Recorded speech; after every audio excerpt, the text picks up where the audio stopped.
70वीं BPSC परीक्षा दोबारा कराने की मांग कर रहे अभ्यर्थियों को मिला प्रशांत किशोर की जन स्वराज पार्टी का साथ। पार्टी के राष्ट्रीय अध्यक्ष मनोज भारती ने चीफ सेक्रेटरी को लिखा पत्र। जन स्वराज पार्टी के अध्यक्ष मनोज भारती ने पटना के गर्दनी बाग में अनशन पर बैठे छात्र छात्राओं का किया समर्थन। बीपीएससी परीक्षा रद्द कराकर दोबारा कराने की मांग। एनडीए के सहयोगी जीतन राम मांझी की दल हिंदुस्तानी आवाम मोर्चा की बैठक में हुई बड़ी घोषणा। बेरोजगारी भत्ता 500 रुपए, 200 यूनिट बिजली फ्री समेत 9 प्रस्तावों पर लगी मुहर।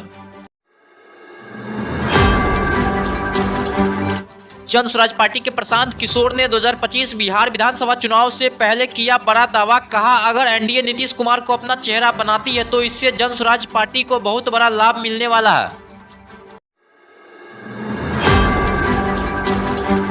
प्रशांत किशोर ने एनडीए और नीतीश सरकार पर हमला बोलते हुए कहा, बिहार के लोग नीतीश कुमार के अफसर राज से परेशान हैं। उन्होंने कहा, भारतीय जनता पार्टी का भी वही हाल होगा जो 2020 के चुनाव में जदयू का हुआ था।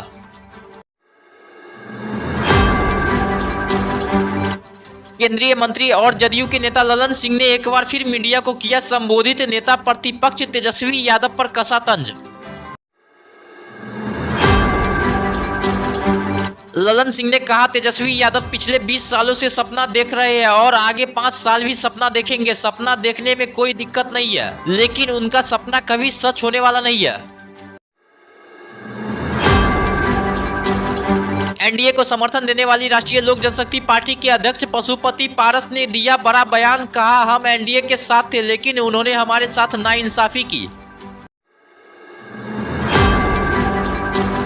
वहीं राष्ट्रीय लोक जनशक्ति पार्टी के अध्यक्ष पशुपति पारस ने आगामी बिहार विधानसभा चुनाव को लेकर भी किया बड़ा ऐलान। कहा, हमारी पार्टी बिहार विधानसभा चुनाव में सभी सीटों पर अपने उम्मीदवार उतारेगी।